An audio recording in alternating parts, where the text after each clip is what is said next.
नमस्कार. आज मी बनवत आहे उपवास विशेष राजगिऱ्याचा शिरा. अतिशय पौष्टिक असतो. तर इथे मी सगळी पूर्वतयारी करून घेतलेली आहे.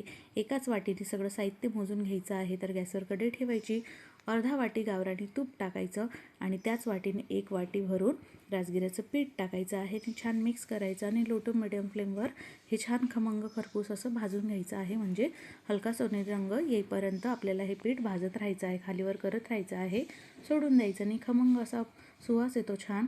आता इथे आपला थोडा रंग बदलत आहे पिठाचा.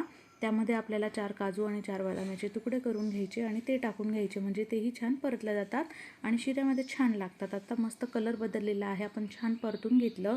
आता त्याच वाटीने 1 वाटीभर दूध आणि 1 वाटीभर पाणी मी मिक्स करून गरम करून घेतलं आणि ते ह्या शिऱ्यामध्ये म्हणजे पिठामध्ये टाकायचं आहे आपल्याला आणि छान मिक्स करायचं आहे आणि छान 1-2 मिनटं परतून घ्यायचं आहे, म्हणजे छान शिजतो आणि असं चिकट होत नाही, छान मस्त असं सुटसुटीत होतो आणि तूप पण छान सुटतं. या मापानेच घ्यायचं सगळं त्याच वाटीने एका.